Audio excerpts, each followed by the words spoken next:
Hello dear student, you are most welcome to Math Wale Baba YouTube channel for the preparation of class 9th and 10th। तो बच्चों ये हमारा third lecture है। इससे पहले मैं ऑलरेडी 2 वीडियो बना चुका हूँ जिसमें मैंने फर्स्ट लेक्चर में मैं डिस्कस किया था कि इस बार आपका बोर्ड का पैटर्न क्या रहेंगे एग्ज़ाम का, किस चैप्टर से कितना मार्क्स का क्वेश्चन आएगा और आप 100 में 100 मार्क्स कैसे स्कोर कर सकते हो, ये मैं डिस्कस किया था, जो कि आपके लिए वेरी इंपॉर्टेंट है क्योंकि आपको सिलेबस तो मालूम होना चाहिए। दूसरे लेक्चर में बताया था आपको कि different types of number, whole number, natural number, integer, उसके बाद रैशनल नंबर कितने टाइप के होते हैं, टर्मिनेटिंग, नॉन टर्मिनेटिंग, इसे भी मैं ब्रीफली डिस्कस किया हूँ वहाँ पे। रैशनल नंबर क्या है, इरेशनल नंबर क्या है। उसके बाद मैं ऑलरेडी वहाँ बता चुका हूँ एल्गोरिदम और लीमा क्या होता है, तो आप वहाँ जाके देख सकते हो। ओके, आपको मैं डिस्क्रिप्शन लिंक अंतिम में दे दूंगा। तो यूक्लिड डिवीजन लीमा क्या है, चलिए स्टार्ट करते हैं। यूक्लिड कहें कि if we consider two positive integer a and b then there exist unique relation between them. तो यूक्लिड कहा कि यदि आप दो पॉजिटिव इंटीजर लेते हो, यहाँ पे ए और बी मैंने लिया, तो दोनों के बीच में एक यूनिक रिश्ता आएगा, एक यूनिक रिश्ता बनेगा। जैसे पति पत्नी का रिश्ता यूनिक होता है। पति पत्नी कभी भाई बहन नहीं हो सकते, वो पति पत्नी ही रह सकते, एक खास रिश्ता है, उसके अलावा कोई रिश्ता और हो ही नहीं सकता। यूक्लिड भी यही कहे।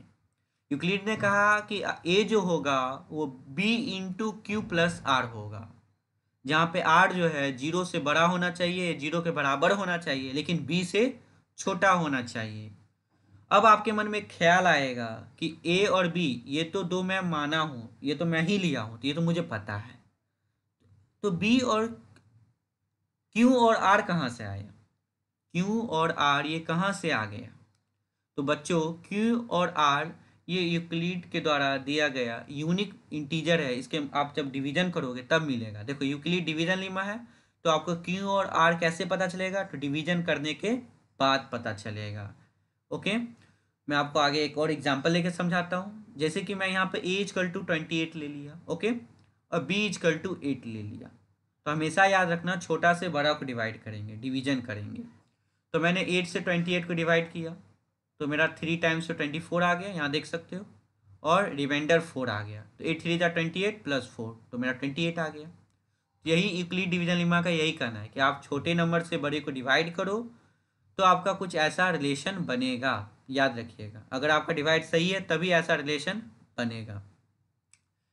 तो यहाँ पे q इजकल टू 3 और r इजकल टू 4 मुझे आया है, और यहाँ पे साफ है कि मेरा 4 8 से छोटा है। ये बात याद रखना, b से छोटा होना चाहिए आपका रिमाइंडर, आपका रिमाइंडर 4 जो है वो 8 से छोटा होना चाहिए, और ऐसा ही मेरे साथ है। लेकिन आप ही में से कुछ बच्चों का क्वेश्चन रहता है कि मेरे पास कुछ और लॉजिक है। मैंने पूछा क्या लॉजिक है, तो उन्होंने बताया कि मेरे पास एक आइडिया है, यदि मैं क्यू को 2 मान लूँ, क्यू को 2 मान लूँ और आर को 12 मान लूँ, तब भी तो ये लीमा को जो मेरा है यूक्लिड का वो सही आ रहा है। देखो तो 8 2 16 प्लस 12 28 आ तो गया। तो यूक्लिड ने ऐसा क्यों कहा कि ये जो क्यू और आर, ये क्यू और आर जो होगा ये यूनिक होगा, सिर्फ एक ही हो सकता है, एक ही बन सकता है। ऐसा यूक्लिड ने क्यों कहा, मैं तो लॉजिक लगा के 2 ला दिया, मैं यहाँ पे क्यू 2 ले लिया और आर 12 ले लिया, देखो मैं एक और नया बना दिया। तो ये आपका आविष्कार नहीं है, याद रखिएगा। देखो यूक्लिड एक और बात बोला है कि यहाँ पे रिमाइंडर जो होगा वो बी से छोटा होना चाहिए। तो याद करो यहाँ मेरा बी क्या है, बी यहाँ पे 8 है ना, तो क्या मेरा रिमाइंडर जो आप लाए हो वो 8 से छोटा है। जरा गौर से देखो आपका रिमाइंडर क्या है, आपका रिमाइंडर है 12, यहाँ देखो ये 8 से छोटा है, देखो तो ये 8 से छोटा है, बिल्कुल नहीं। तो आप जो लॉजिक लगा रहे हो सरासर गलत है, यूक्लिड सही है, आप ये लॉजिक ना लगाएं। चलिए आगे चलते हैं, कुछ क्वेश्चन हम लोग देखेंगे, लेकिन उससे पहले डिवीजन एल्गोरिथम जान लेना बहुत ही इंपॉर्टेंट होगा। देखो यूक्लिड का डिवीजन एल्गोरिथम क्या है, चलिए इसे जानते हैं। तो यूक्लिड डिवीजन एल्गोरिथम, एल्गोरिथम मतलब होता है मेथड, वेल डिफाइंड मेथड होता है। ओके, तो यूक्लिड बोले कि यदि हम लोग 2 नंबर ले तो उसका एचसीएफ निकाले, तो ये यूक्लिड डिवीजन एल्गोरिथम लगाना होता है। चलो देखते हैं। As we already discussed that algorithm is well defined method, okay, आपको पता होना चाहिए। Euclid division algorithm is a method which is use for finding HCF of two positive integer. Euclid का जो डिवीजन एल्गोरिथम है ये एक तरीका है जिसके माध्यम से हम लोग दो पॉजिटिव नंबर के बीच का एचसीएफ निकालते हैं। याद रखिएगा, एचसीएफ निकालने में हम लोग इसका यूज करते हैं। देखो, आप पढ़े होंगे इससे पहले division method, long division method HCF निकालने का, और आप उम्मीद करता हूँ आप सबको आता होगा। तो जो यूक्लिड का डिवीजन एल्गोरिथम है ना, वो एक तरह का लॉन्ग डिवीजन ही है। मैं आगे इसका बताऊंगा एग्जाम्पल के साथ, डोंट वरी। और एक बात याद रखिए, in this method we use Euclid division lemma till the remainder is not zero.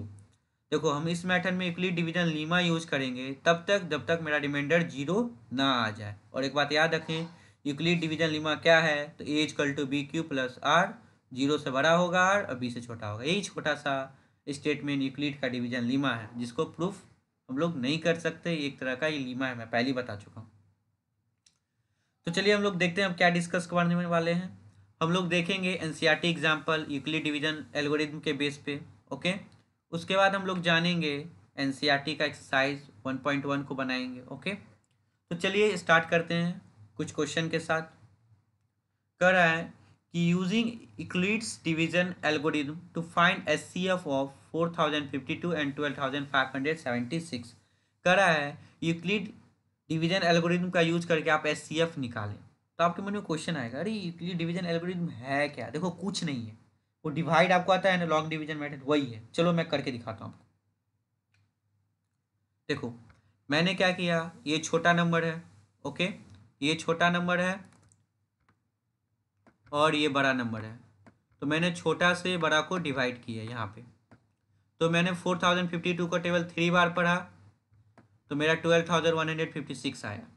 Okay, तो बचा कितना मेरा रिमाइंडर? 420। देखो, याद रखना, रिमाइंडर हमेशा जीरो आना चाहिए। क्या आपका रिमाइंडर जीरो आया डिवाइड करने के बाद? नहीं आया।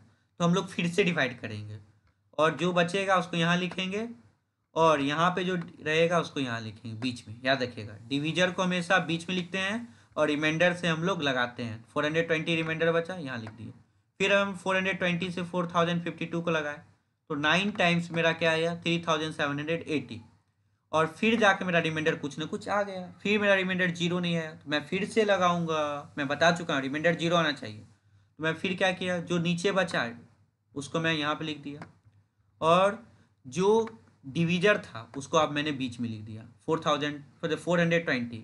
और फिर 272 को 1 बार पढ़ा, 272 आया और मेरा नीचे क्या बच गया रिमाइंडर? 148। फिर से एक बार मेरा रिमाइंडर जीरो नहीं आया, तो मैं फिर से वही काम कर किया। तो 1 टाइम से 124 आया। फिर मैं लगाया 124 से, 1 टाइम से 124, तो बचा 24। फिर 24 को यहाँ लिख के 124 लगाया, 5 बार में 120 आया। फिर 4 बच गया, अभी तक मेरा रिमाइंडर जीरो नहीं आया। मैं फिर एक बार डिवाइड करूँगा 4 से 24, 6 टाइम में। यहाँ देखो, यहाँ मेरा रिमाइंडर जीरो आ गया। तो अब हम लोग रुक जाएंगे। आपको मैं बोल रहा हूँ कि हम लोग ने ऐसा क्यों किया। देखो, हमेशा याद रखना, कभी भी बुक पे मत जाया करो। बुक में आपको ये नहीं बताएगा कैसे करना है। तो आप चुपचाप पहले डिवीजन मेथड से इसको बना लो। आपको पता है, यहाँ पता चल गया कैसे अब क्या होगा? 4 होगा, सब पता चल गया। तो आप इसको चुपचाप बना लो लॉन्ग डिवीजन मेथड से। लेकिन मैं एक बार और बता देना चाह रहा हूँ, आप अगर बोर्ड का एग्जाम में ऐसे बनाते हो तो आपको 0 नंबर मिलेगा। लेकिन इस मेथड का यूज करके हम लोग मदद बहुत मिलेगा। देखो कैसे, इस मेथड का यूज करके ही आप आसानी से बना सकते हो। देखो कैसे, ध्यान दो। कर रहे हैं bye applying Euclid division Lima. हम लोग जानते हैं 12,576 को हम लोग क्या लिख सकते हैं? तो याद रखना, डिवीजर इंटू क्वेश्चन को मल्टीप्लाई करते हैं। तो 4052 इंटू 3 लिखा मैंने, जो रिमाइंडर बचा उसको ऐड करते हैं। 420 है रिमाइंडर, तो हम लोग उसको ऐड कर दिए यहाँ पे 420। अब देखो, पहला बार में रिमाइंडर जीरो नहीं आया, ये बात हमको बताना पड़ेगा। Since reminder is not zero, तो हम लोग को फिर प्रोसीड करना होगा, मतलब फिर से हमको और भी डिवाइड करना होगा। तो चलो फिर से करते हैं। 420 लगाएं 4052 को, 9 बार में लगा और 272 बच गया। याद रखिएगा, बड़ा वाला को पहले लिखते हैं। तो लिखा मैंने 4052, 420 को 9 बार पढ़ा और रिमाइंडर मेरा 272 बचा। मैंने यहाँ 272 लिख दिया। फिर भी मेरा जीरो नहीं आया, ये आपको पता है, तो मैं लिखेंगे, हम लोग फिर लिख देंगे अगेन वी हैव, सबसे छोटा स्टेटमेंट अगेन वी हैव। तो फिर क्या करेंगे, यहाँ पे देखो 420 है, 272 से लगाया 1 बार में, रिमाइंडर क्या आया 148। इसी चीज़ को यहाँ थोड़ा अच्छे से लिख देना है, 272 को 1 बार पढ़ा, रिमाइंडर क्या बचा 128, तो प्लस कर देंगे रिमाइंडर को। देखो कितना आसान हो गया। अगर मैं ये नहीं करता तो आपको काफ़ी दिक्कत आता, कितना बार में लग रहा है। तो याद रखिए, पहले इसको करिए और फिर इसको करिए। अब ध्यान दो, फिर भी जीरो नहीं आया तो लिखेंगे अगेन भी है 148 है। ओके, तो यहाँ देखो 148 से मैं लगाया, 124 से 148 को 1 बार में लगा, बचा 24, 124 को 1 बार पढ़ा तो बचा 24। फिर लिखेंगे क्योंकि फिर रिमाइंडर जीरो नहीं आया, तो अगेन भी है 24 का 5 बार पढ़ा, 120 आया, 4 रिमाइंडर बचा, इसको भी मैं फिर लिख दिया। उसी तरह से हम लोग फिर लास्ट स्टेप में करेंगे, 4 के टेबल 6 बार, बचा जीरो। तो यहाँ देखो, यहाँ पे लेकिन रिमाइंडर मेरा जीरो आ गया, तो यहाँ पे लिखेंगे now we stop our procedure, अपना काम को रोक लो क्योंकि रिमाइंडर आ गया जीरो। समझे हीरो? अब देखो एस सी एफ क्या आ गया, तो एस सी एफ ऑफ इतना एंड इतना इज 4। देखो एस सी एफ वही होता है जिसमें रिमाइंडर जीरो हो जाए, तब जो डिवीजर होता है वही एस सी एफ होता है। तो एस सी एफ क्या आया 4। उम्मीद करता हूँ समझ आया हो। मैंने पहला क्वेश्चन था इसलिए मैंने ज़्यादा एक्सप्लेन किया। ओके, चलिए आगे क्वेश्चन देखते हैं। कह रहा है कि so that every positive integer even integer is of the form 2q and that every positive odd integer is of the form 2q plus 1। देखो ये क्वेश्चन देखते ही मन में कुछ आइडिया ही नहीं आ रहा है, क्या करें। लेकिन याद रखिए यहाँ पे भी इक्वली डिवीजन लीमा ही लगेगा, लेकिन कैसे लगेगा आपको अभी नहीं सोचना। अभी चुपचाप मेरा एग्जाम्पल को सुनिए, लिखने की भी कोई जरूरत नहीं है, डोंट कॉपीराइट, मेरा कॉपी मत करिए भी, आप खुद से बनाओगे, ये मेरा प्रॉमिस है आपसे। आप बस देखो मेरा वीडियो को, ध्यान दो। तो हम लोग लिखेंगे we can right 2q। 2q को क्या लिख सकते हो, यहाँ पे जो 2q दिया है उसको आप लिख सकते हो 2q plus zero. Zero add करने में क्या जाता है, वही तो है। अब देखो हम लिखेंगे from Euclid division Lima. Euclid division Lima क्या करना है, ए जो है कोई इंटीजर उसको हम लोग बी क्यू प्लस आर लिख सकते हैं, और जीरो से बड़ा होगा आर इक्वल होगा बी से छोटा होगा। ओके, और ये कहाँ से आता है, तो डिवाइड करके, तो हम लोग भी वही करेंगे। ध्यान दो, हम लोग बोलेंगे let a be any positive integer, हम लोग मान लेंगे ए को कोई भी एक पॉजिटिव इंटीजर है, और क्वेश्चन से ये साफ हो जाता है, from question it is clear that b equal to 2। देखो याद रखना, यूक्लिड डिवीजन लीमा में ये बी होता है, और क्वेश्चन में क्या दिया है 2q प्लस जीरो। अब देखो दोनों को कंपेयर करो तो आप q r जीरो, तो ये b क्या हो गया 2। तो क्वेश्चन से साफ हो जाता है b क्या है मेरा 2 है। तो हम भी यूक्लिड डिवीजन लीमा लगा लेते हैं, चलो आओ। a equal to B Q, B की जगह पे मैंने 2 लिख दिया क्योंकि यहाँ से कंपेयर किया तो 2 आया ना, तो 2q प्लस आर, जहाँ पे आर क्या होगा बी से छोटा होगा, मतलब 2 से छोटा होगा, जीरो से बड़ा होगा। बस ये बात को लिखना है, बस लिखने आना चाहिए। पहला चैप्टर में आपको कुछ नहीं सीखना, सिर्फ लिखने सीखना है। अब देखते जाओ आपको समझ आते जाएगा। ध्यान दो, देयरफॉर आर क्या हो सकता है, आर 2 से छोटा होगा, जीरो से बड़ा होगा, या जीरो होगा। तो आर जीरो हो सकता है एक, और या 1 हो सकता है। तो हम ए को क्या लिख सकते हैं, ए या तो 2q प्लस जीरो होगा, जब आर जीरो होगा तो 2q प्लस जीरो लिखेंगे ए को, और ए को हम लोग क्या लिख सकते हैं 2q प्लस ए 1, 2q प्लस 1 जब आर 1 होगा, क्योंकि आर जीरो 1 होता है, तो एक बार जीरो होगा तो 2q प्लस जीरो लिखेंगे, और 1 होगा तो 2q प्लस 1 लिखेंगे। अब ध्यान दो, if A is of the form 2q, अगर ए 2q का फॉर्म होगा तब ए क्या होगा पॉजिटिव इवन इंटीजर। अब आपके मन में क्वेश्चन आया, जब 2q के फॉर्म होगा तो ए पॉजिटिव इंटीजर क्यों होगा। तो देखो 2q मतलब 2 का मल्टीपल है ना, और कोई भी चीज़ कोई भी नंबर जब 2 का मल्टीपल होता है, 2 के पहाड़ा में आता है, 2 के टेबल में आता है, वो इवन नंबर कहलाता है। तो जब भी 2q के फॉर्म में हो तो ये पॉजिटिव इवन इंटीजर कहलाएगा, और जब 2q प्लस 1 के फॉर्म में हो तो साफ सी बात है ऑड इंटीजर कहलाएगा, क्योंकि इवन में एक अगर आप ऐड करते हो 1 ऐड करते हो तो हमेशा ऑड आता है। ओके, तो ए क्या हो जाएगा ऑड इंटीजर। तो यही बात तो हमको प्रूफ करना था, देख लो हो गया ना, इजी है, बहुत इजी है, बस लिखने आना चाहिए, नंबर तो यूं मिलेगा आपको। आगे चलते हैं, करा है so that any positive odd integer, ये भी एनसीईआरटी का क्वेश्चन है, एग्जाम्पल है, याद रखिएगा। वहाँ पे आपको अच्छे से डिस्कस नहीं किया गया है, मैं यहाँ पे आसान तरीका बता रहा हूँ, इजी ट्रिक बता रहा हूँ।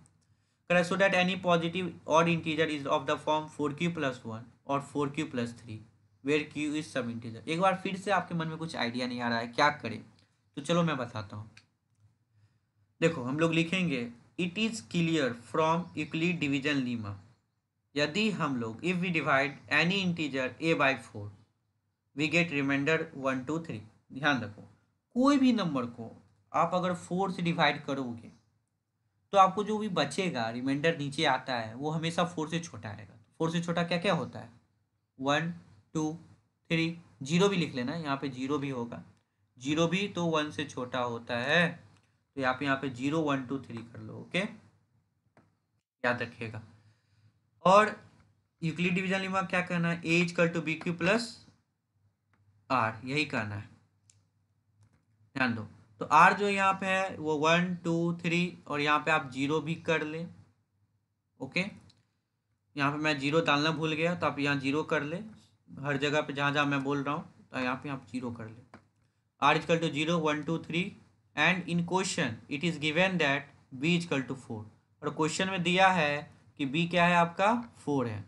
सो ए क्या होगा 4q+1, a equal to 4q+2, a equal to 4q+3, और एक और तरीका है ए को लिखने का, वो ए इक्वल टू 4q भी होगा, क्योंकि मैं ऑलरेडी जीरो लेना भूल चुका हूँ तो मैं यहाँ अलग से लिख दे रहा हूँ ए इक्वल टू 4q। ये चार चीज़ होगा, याद रखिएगा ये चार चीज होगा। अब ध्यान दें, यदि ए इक्वल टू 4q+2 होता है तो ये साफ है कि ये 2 के टेबल में आ रहा है, साफ है क्योंकि यहाँ से आप 2 कॉमन लोगे 2 टेबल में आ रहा है, तो ये आपका कैसा इंटीजर हो गया, इवन पॉजिटिव इंटीजर हो गया।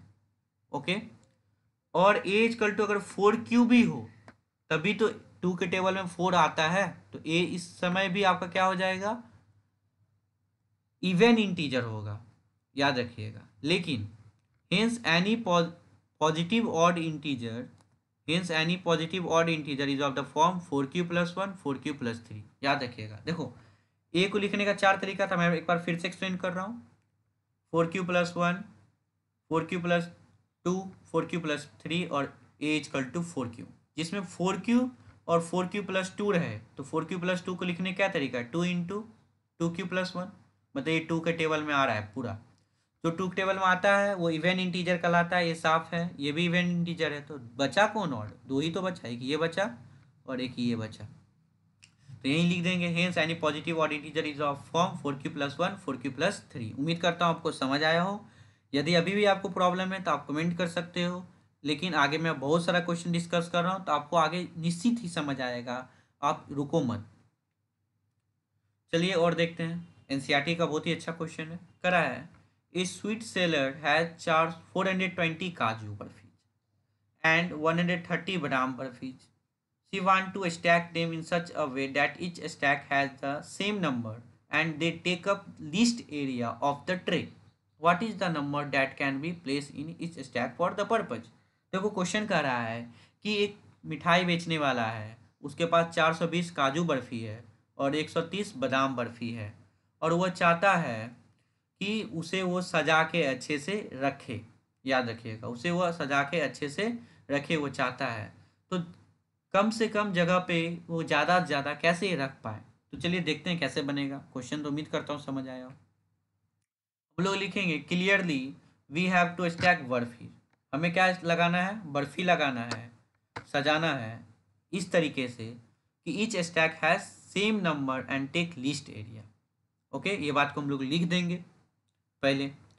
अब हम लोग को क्या निकालना है, कम एरिया होने के लिए और ज़्यादा से ज़्यादा होने चाहिए हम लोग को SCF निकालना होता है, ये बात आप रट लो, ज़्यादा से ज़्यादा निकालने के लिए SCF निकालना होता है। तो SCF क्या होगा 420 और 130 का, वो हम लोग कैसे निकालेंगे। तो बच्चों आप लोग यूक्लिड डिवीजन एल्गोरिथम पढ़ रहे हो तो उसी तरीका लगाते हैं, चलो देखते हैं कैसे।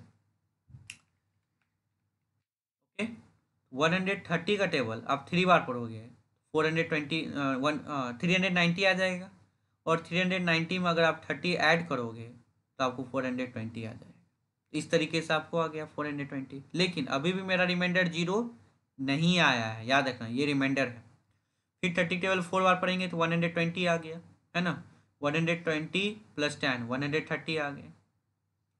अब देखो अभी भी 0 नहीं आया, तो हम लोग क्या करेंगे, यहाँ पे जो होगा उसको पहले लिखेंगे। यहाँ 30 है, फिर 30 को बाहर लिखेंगे, जैसे कि मैंने यहाँ किया था। 30 को यहाँ लिखे। अब देखो 10 का टेबल कितना बार पढ़ोगे, 30 आएगा 3 बार, याद रखिए। अब बोलोगे टेबल भी अपने मन से पढ़ना है क्या, 10 का टेबल नहीं, जो रिमाइंडर बचेगा उसी का टेबल पढ़ना है। तो यहाँ रिमाइंडर क्या है 10, इसलिए हम लोग 10 का टेबल पढ़ेंगे, और जो यहाँ पे लिखा रहेगा उसको यहाँ लिखेंगे। 30 लिखा, 10 का टेबल 3 बार पढ़ेंगे, 30 आएगा, तो रिमाइंडर क्या बचा 0, तो लिखेंगे does r become 0 so the required number is 10। मतलब जो मेरा एचसीएफ होगा वो 10 है, तो आपका आंसर क्या आ जाएगा 10। यही सबसे इजी वे है इसको बनाने का। चलिए आगे देखते हैं। अब एक्सरसाइज का क्वेश्चन कर लेते हैं, एनसीईआरटी एक्सरसाइज का। उम्मीद करता हूँ अभी तक मैं जो बता रहा था वो एग्जाम्पल था और आपको अच्छे से समझ आया होगा। आपको आगे बहुत अच्छा कंटेंट मिलने वाला है, और यहाँ पर आपको सॉल्यूशन मिल रहा है पूरा एक्सरसाइज 1.1 का एनसीईआरटी का। पहला क्वेश्चन है कि 135 और 225 का एचसीएफ निकालो यूक्लिड डिवीजन एल्गोरिथम से। तो मैं यहाँ पे क्या किया, मैं यहाँ डिवाइड कर लिया। पहले याद रखना, कभी भी एचसीएफ निकालना हो या यूक्लिड डिवीजन एल्गोरिथम निकालना हो तो पहले आपको क्या करना है, डिवाइड कर लेना है। तो 135 से 225 को लगाया, 1 बार में 135 आया, 90 मेरा बच गया, 0, 12 में 3 गया 9। अभी भी मेरा रिमाइंडर 0 नहीं आया, तो मैं फिर से यहाँ वही चीज़ लिखा 90 और 135 को फिर से लगाया। 91 आर 19, मेरा 5 0 गया 5, 13 में 9 गया 4, 45 आया। अभी भी रिमाइंडर 0 नहीं है, फिर से मैं किया 14 5 2 90। तो यहाँ पे साफ हो जाता है एचसीएफ मेरा 45 है। लेकिन अगर आप एग्जाम में ऐसे बनाओगे ना बच्चों, एक भी नंबर मिलने वाला नहीं है, क्योंकि इस चैप्टर में आपको लिखने का सिर्फ तरीका सीखना है, कैसे इसको लिखा जाए इस बात को। चलो देखते हैं। हम लोग लिखेंगे कि bye applying Euclid division Lima 225 को हम लोग लिख सकते हैं 135 इंटू 1, लिख दिया। नीचे जो बचा उसको रिमाइंडर प्लस कर देंगे, प्लस 90 किया। यहाँ पे आपका रिमाइंडर 0 नहीं आया, तो हम लिख देंगे सिंस चूंकि r not equal to 0, remainder not equal to 0, so भी प्रोसीड अगेन, मुझे और आगे भी करना होगा, तो फिर करेंगे। यहाँ पे 90 फिर लगाया, ये आया, तो लिखेंगे 19 1 इंटू 1 प्लस 45। याद रखना जो यहाँ पे है उसको पहले लिखेंगे, तो 135 यहाँ लिखे, कंफ्यूज मत करना कभी, बोल रहा हूँ। और जो रिमाइंडर बचा उसको मैं प्लस कर दिया। अगेन वी हैव मतलब मैं फिर से करूँगा, क्योंकि अभी भी मेरा रिमाइंडर 0 नहीं आया। 45 का टेबल 2 बार पड़ा 90, और इस बार मेरा रिमाइंडर 0 आ गया, तो लिखेंगे 90 इजकल टू 45 प्लस 2 प्लस 0। तो लिखेंगे we stop our procedure as r is equal to 0। Okay, since division equal to 45, मतलब मेरा अंतिम में जो 45 आ गया है तभी 0 आया है, इसलिए मेरा जो एचसीएफ होगा 135 एंड 225 का वो 45 होगा। बहुत ईजी है बच्चों, बस लिखना आना चाहिए। आगे चलते हैं, दूसरा प्रॉब्लम करते हैं। तो उसके लिए मुझे फिर से डिवाइड करना पड़ा। 196 को मैं लगाया 38,220 को, तो 1 बार में 196, 12 में 6 गया 6, और ये हो गया आपका 17 में 9 गया 8, और ये 1, फिर ऊपर से 2 लाया 862 आया, 9 बार में मैं लगाया 1764 आ गया, तो 12 में 4 गया 8, ये आ गया आपको, और 15 में 6 गया 9, ये पूरा कैंसिल हो गया, तो 980 ऊपर से 0 ले आया। तो मैंने क्या देखा 196 का टेबल जब 5 बार पड़ा 980 आ गया, तो मेरा नीचे आ गया 0। तो इसी बात को अब लिखना है, पहला बार में ही आ गया रिमाइंडर 0, तब तो और अच्छा है, ज़्यादा कुछ लिखना नहीं है, थोड़ा बहुत लिख के काम चल जाएगा। देखो कितना आसान लिखेंगे, bye applying Euclid division Lima हम लोग 38,220 को लिख सकते हैं 196 इंटू 195, रिमाइंडर क्या 0 प्लस 0। उसके बाद लिख देंगे since r is equal to 0 so we stop our procedure, रुक गए हम लोग, और एचसीएफ जो है 196 और 38,220 का 196 आ गया। उसी तरह थर्ड भी इजी है, अगर आप बनाना चाहते हो तो खुद से वीडियो पॉज करके बना सकते हो, लेकिन मैं यहाँ डिस्कस कर रहा हूँ। देखो इसके लिए मुझे क्या करना होगा, फर्स्ट डिवाइड कर देना होगा 255 से 867 में। तो 255 का टेबल 3 बार मैं जब पढ़ रहा हूँ, 3 टाइम्स पढ़ रहा हूँ, तो 765 आया, 7 में 5 गया 2, 6 में 6 0, 8 में 7 गया 1। फिर 102 से मैं 255 को लगाया, 2 टाइम्स पे 204 आया, 5 में 4 गया 1, 5 में 0 गया 5, और ये 0, 51 फिर आ गया। अभी भी मेरा रिमाइंडर 0 नहीं आया, फिर से मैं लगाते रहूँगा। मैं पहला बार ही बोल दिया था रिमाइंडर 0 लाना है, ये मेरा काम है। 51 का टेबल 2 बार पढ़े तो 102 आ गया, 0 आ गया। चलो आखिरकार काम बन गया। अब इसी चीज़ को स्टेटमेंट करके लिख देना है अच्छे से, ताकि बोर्ड में अच्छा एग्जाम नंबर आए। ऐसे आप बनाओगे तो एक भी मार्क्स नहीं मिलेगा। तो चलो देखते हैं। देखेंगे by applying Euclid division lemma we have 867 is equal to 255 into 3। यहाँ देखो 3 आया तो यहाँ पे भी मैं 3 लिखा। रिमाइंडर 102 आया तो 102 यहाँ पे लिखा। कर दिए। फिर लिख देंगे since r not equal to 0, remainder नहीं आ रहा है 0, हमें और आगे काम करना होगा जब तक रिमाइंडर 0 नहीं आ जाए, इस बात को लिख देंगे। फिर 255 को लिखने का क्या तरीका है, 102 इंटू 2 प्लस 51। तो देखो 102 इंटू 2 प्लस 51। अगेन रिमाइंडर 0 नहीं आया, फिर लिखेंगे वी हैव 102 को लिखने का तरीका 51 इंटू 2 प्लस 0, 51 इंटू 2 प्लस 0। तो अभी रिमाइंडर 0 आ गया तो वी स्टॉप आवर प्रोसीजर, और एचसीएफ जो है 867 एंड 255 का 51 आ गया। चलो आगे चलते हैं। हाँ ये कुछ अच्छा क्वेश्चन है, मैं ऐसा क्वेश्चन आपको करवा चुका हूँ, और यहाँ पे भी आपको देखने मिलेगा, और बाकी सब जगह से काफ़ी इजी लैंग्वेज मिलेगा, डोंट वरी। ध्यान दो। करा है so that any positive odd integer is of the form 6q plus 1 और 6q प्लस 3 और 6q plus 5 where q is some integer. ये एनसीईआरटी का क्वेश्चन है, 2 नंबर क्वेश्चन है, याद रखिएगा। तो इस क्वेश्चन का कैसे हम लोग सॉल्यूशन करें, तो हम लोग लिखेंगे इट्स क्लियर, ये साफ होता है यूक्लिड डिवीजन लीमा से। इफ़ वी डिविजल एनी इंटीजर ए, कोई भी इंटीजर ए है उसको अगर हम लोग डिवाइड करें 6 से तो मेरा रिमाइंडर उससे हमेशा कम आता है, ये बात हमको पता है। रिमाइंडर क्या आएगा 1 2 3 4 5 आएगा, याद रखिएगा। और यूक्लिड डिवीजन लीमा क्या करना है, A equal to B Q plus R, 0 से बड़ा होना चाहिए और बी से छोटा होना चाहिए। बी जो मेरा डिवीजर है, याद रखिएगा, बार बार बता रहा हूँ एक ही चीज़, ताकि आपके मन में बैठ जाए और इस चैप्टर से आपको डर ना लगे। तो हम लोग लिखेंगे क्लियरली आर इक्वल टू 1 2 3 4 5, और and in the question it is given that b equal to 6। B 6 है, क्वेश्चन में दिया हुआ है, देख लो यहाँ पे होता है ना बी क्यू प्लस आर, तो बी क्या है 6, याद रखिए। तो हम लोग लिखेंगे but we can write A equal to 6q, देखो A equal to 6q plus 1, A equal to 6q plus 2, A equal to 6q plus 3, A equal to 6q plus 4, A equal to 6q plus 5। मैंने ऐसा क्यों किया, क्योंकि Euclid का यही कहना है कि ए को आप बी क्यू प्लस आर लिख सकते हो। तो ए जो मेरा बी तो 6 है, क्यू तो है, और रिमाइंडर मेरा 1 हो सकता है, 2 हो सकता है, 3 हो सकता है, 4 हो सकता है, 5 हो सकता है।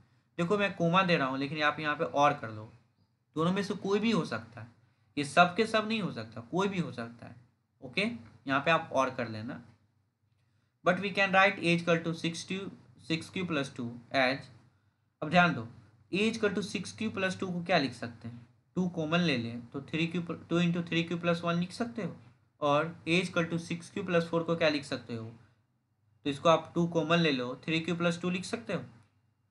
तो ये साफ होता है, it is clear that a equal to 6q plus 2, A equal to 6q plus 4 is even positive integer. ऐसा क्यों, कि ये देखो 2 कॉमन है तो 2 के टेबल में आ रहा है, ये भी 2 के टेबल में आ रहा है, 2 का मतलब 2 का मल्टीपल है, मतलब 2 का टेबल में आ रहा है, याद रखिएगा। कोई भी नंबर मल्टीपल होता है तो वो उसके टेबल में आता है। Hence any positive odd integer is of the form 6q plus 1, 6q plus 3, 6q plus 5 where q is some integer. तो कोई भी मेरा और इंटीजर होगा इस फॉर्म में रहेगा, क्योंकि देख लो यहाँ पे दो चीज़, एक ये हो गया, यहाँ पे दो दो चीज़ जो आपका है, एक तो 6q प्लस 2 और 6q प्लस 4, यहाँ पे ये आपका जो है ये इवन इंटीजर है, तो बाकी जो बचा, ये वाला बचा, ये वाला बचा और ये वाला बचा, ये सब तो ऑड होगा, साफ है, बहुत इजी क्वेश्चन था। चलिए आगे चलते हैं। ध्यान दें, इस क्वेश्चन को भी बनाने के लिए मैंने फर्स्ट वही काम किया। इसमें हम लोग पूछ रहा है कि एक आर्मी है, तो आर्मी कंटीजेंट है, उसके 616 मेंबर हैं, वो मार्च कर रहे हैं दूसरे आर्मी बैंड के मेंबर के पीछे, जो कि 32 है। दो आर्मी बैंड, एक 616 मेंबर वाला, एक 32, दोनों मार्च कर रहे हैं, जुलूस कर रहे हैं। कह रहा है the two group are to march in the same number of column, दोनों ग्रुप मार्च कर रहे हैं सेम कॉलम बना के, सेम लाइन बना के, तो ज़्यादा से ज़्यादा नंबर क्या होगा कॉलम का, जिसमें वो लोग मार्च कर रहे हैं, जिसमें वो लोग जुलूस निकाल रहे हैं। जाहिर सी बात है, स्टेटमेंट वाला क्वेश्चन है, थोड़ा दिक्कत हो रहा होगा आपको, लेकिन बहुत ही आसान है, आप बस वीडियो देखो। देखो हम लोग कैसे बनाएंगे इसको। लिखेंगे we can find maximum number of column by finding HCF. जब भी कोई भी मैक्सिमम चीज़ निकालना हो ना, इससे पहले भी मैं क्वेश्चन डिस्कस कर चुका हूँ, उसमें हम लोग एचसीएफ करते हैं। और एचसीएफ कैसे करते हैं? Euclid division Lima. और हम पहले ही बता चुका है यूक्लिड डिवीजन लीमा क्या है। कुछ नहीं है, जो डिवीजन आप पढ़ चुके हो वही है, उसी को लिखने का एक दूसरा तरीका है। देखो 32 से आप 616 में डिवाइड कर लो, तो 19 बार में आपको लगेगा, तो 8 आएगा रिमाइंडर। आप देख सकते हो डिवीजन मैं यहाँ ऑलरेडी कर चुका हूँ, तो आप वीडियो पॉज करके देख सकते हो। मैं बार बार नहीं एक्सप्लेन कर रहा हूँ ताकि वीडियो लंबा ना हो जाए। ओके, तो लिखेंगे 616 इजकल टू 32 इंटू 19, जो रिमाइंडर आया उसको प्लस 8 लिखेंगे। Since r not equal to zero so फिर प्रोसीड वंस अगेन, जब तक आर जीरो ना हो जाए। फिर 4 टाइम्स 8 4 32 आ ही जा रहा है, तो जीरो रिमाइंडर आ ही जा रहा है, तो हम 32 को क्या लिख सकते हैं? 8 इंटू 4। अब लिखेंगे नाउ वी स्टॉप और procedure as r equal to zero, और डिविजर जो है मेरा यहाँ पे जो आ रहा है वो 8 है। सो एच सी एफ क्या हो गया? 616 एंड 32 मेंबर का 8 मेंबर। तो लिखेंगे hence maximum number of column in which they can March is 8। याद रखिएगा, बहुत ही आसान क्वेश्चन है। चलो आगे जानते हैं, आगे डिस्कस करते हैं। करा है use Euclid's division lemma to show that square of any positive integer is either of the form 3m plus 3m और 3m plus 1 for some integer q। देखो बच्चों, ये बहुत ही इंपॉर्टेंट क्वेश्चन है, आपको बहुत दिक्कत हो रहा होगा ऐसे टाइप क्वेश्चन में, लेकिन इसके बाद आपको दिक्कत नहीं होगा, ये मैं आपको प्रॉमिस करता हूँ, आशा देता हूँ। चलिए आगे देखते हैं। देखो इसको बनाएंगे कैसे। हम लोग लिखेंगे लेट एनी पॉजिटिव इंटीजर है। ओके, हम कोई भी इंटीजर मान लिए। Clearly in the question it is given that b equal to 3। Question में साफ दिया है कि मेरा v जो है 3 है। देख लो यहाँ दिया है ना, बी क्यू प्लस 1 होता है, b Q plus 0 b Q plus 1, तो ये b है मेरा। तो r क्या क्या हो सकता है? जब अगर b 3 दिया है तो r हमेशा उससे छोटा होता है। 3 से छोटा क्या क्या हो सकता है? 0 1 2, याद रखिए। अब देखो a को लिखने का क्या तरीका है, याद करो, आप पढ़े होंगे Euclid division lemma a is equal to B Q plus r होता है। ओके, तो ए को लिखने का तरीका है 3q B Q 3q B Q B की है 3 है, 3q plus R, R is equal to 0 है यहाँ पे, याद रखिएगा। A is equal to 3q plus 1, A is equal to 3q plus 2, 2 तक ही है तो 2 तक ही हम लोग लिखेंगे। अब हम लोग क्या करेंगे, क्वेश्चन में कहा है कि स्क्वायर निकालना है पॉजिटिव इंटीजर का, तो मैं यहाँ पे ए पॉजिटिव इंटीजर माना ए पॉजिटिव इंटीजर, और ए का वैल्यू भी मैं यहाँ निकाल लिया, लेकिन मुझे स्क्वायर करना है। तो हम लोग यहाँ ए का स्क्वायर किए, यहाँ पे भी स्क्वायर किए, यहाँ पे भी स्क्वायर किए, जितना भी ये था सब में स्क्वायर किए। ओके, तो स्क्वायर करने के बाद चलो देखते हैं क्या क्या आया। ए का स्क्वायर किए, पहला वाला जो था 3q का स्क्वायर, तो आ जाएगा आपको 27q स्क्वायर, याद रखिए, सॉरी 9q स्क्वायर हो जाएगा। क्या हो जाएगा? 9q square.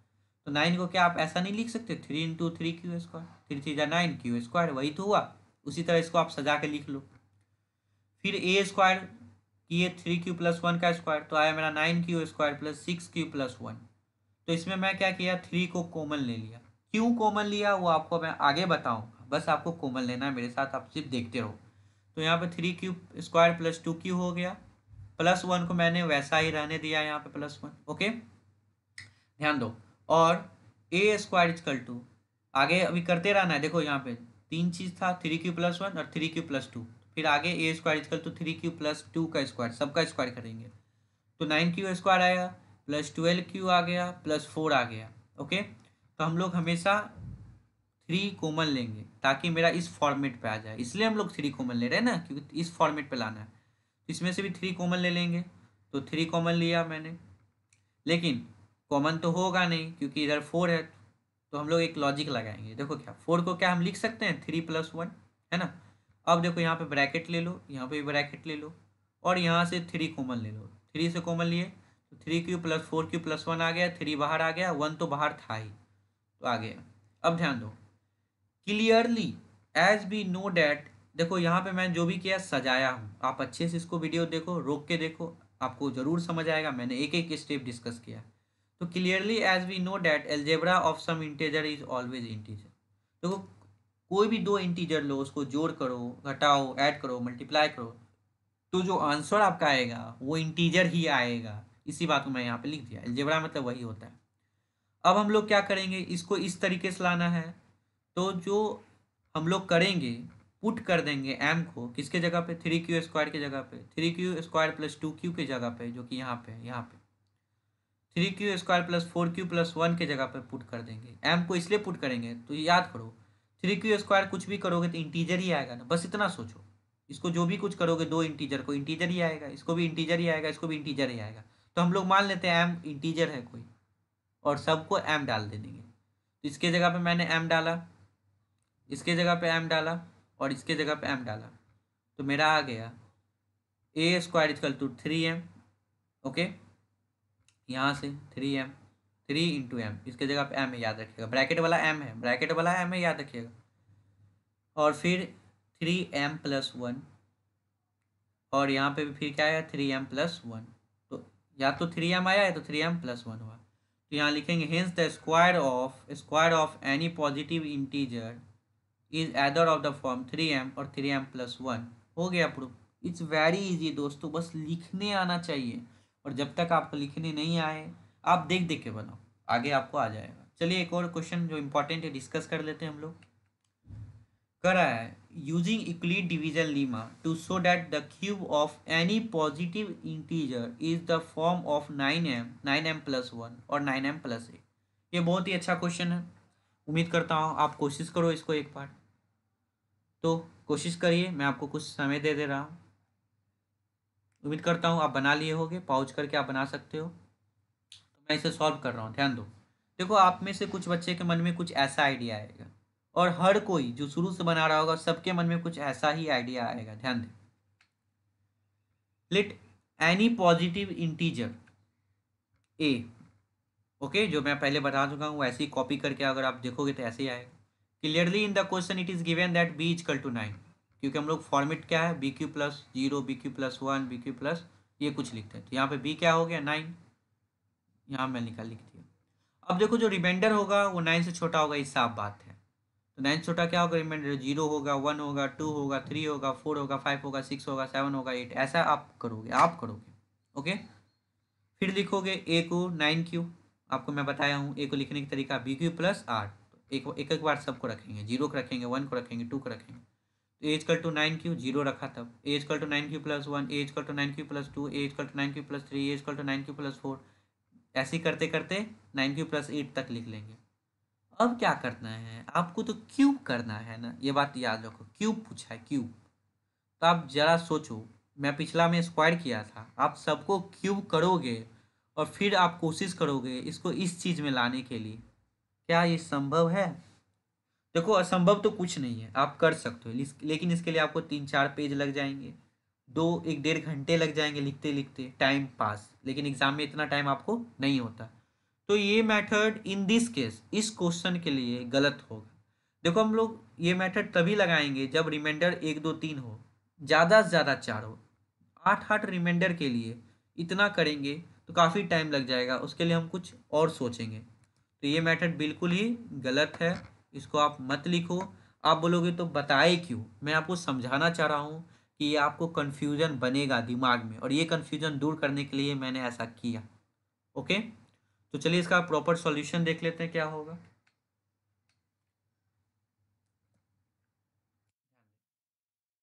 ये प्रॉपर सॉल्यूशन होगा, बोलेंगे let a be any positive integer a equal to 3p plus r. आप ध्यान से सुनो, आप रुकना नहीं है, ध्यान से सुनो, सब समझ आएगा। अब बोलेंगे A equal to 3p plus R where R equal to 0 और 1 और 2। हम लोग ए को अपने मन से कुछ मान लेंगे, अपने मन से मानना है, याद रखना, A equal to 3p plus R मानेंगे। ओके, आगे मैं बताऊंगा ऐसा क्यों किया। यहाँ पे रिमाइंडर जो होगा मेरा हमेशा b से 0 होता है, तो 0 1 2 आ गया। तो ए को लिखने का क्या तरीका मेरा बनेगा, याद रखना, रिमाइंडर को 0 रखेंगे, एक बार 1 रखेंगे, 2 रखेंगे, आपको मैं बताया हूँ ना। ए इक्वल टू 3p और A equal to 3p plus 1, A equal to 3p plus 2। अब हमको करना क्या है, क्यूब प्रूफ करना है, that cube of any positive integer. तो हम लोग सब का क्यूब करेंगे, ए क्यूब ए क्यूब ए क्यूब, तो ए क्यूब 3p का क्यूब।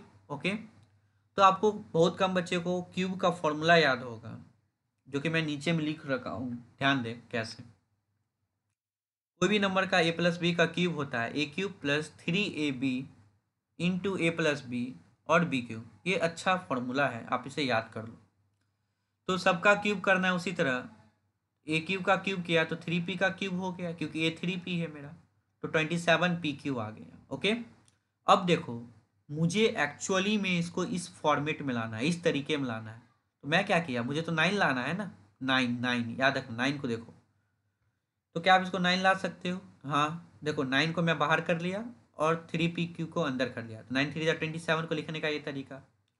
फिर यहाँ पे जो आप ए क्यूब है इसको भी क्यूब कर लोगे, तो ए क्यूब इजकल टू 3p + 1 का क्यूब किया। तो जब आप उसको तोड़ोगे इस फॉर्मूला पे, ए प्लस बी का क्यूब क्या आएगा, ए क्यूब 27p का क्यूब, है ना। 3p का क्यूब करोगे 27p³ आएगा, 3 3 9 27 27, और p का क्यूब p क्यूब। फिर 3ab, तो 3 इंटू 3p इंटू 1, ए और बी दोनों हो गया, यही फॉर्मूला मैं लगा रहा हूँ। Okay, into a plus b, a b क्या है, ए प्लस बी, ए 3p है और बी 1 है, तो A plus B plus B Q, last में बी क्यू है, तो यहाँ पे बी क्या है 1, तो 1 का क्यूब किया। देखो समझो, कंफ्यूज नहीं करना, मैथ आपका पावर बनना चाहिए, ध्यान दो।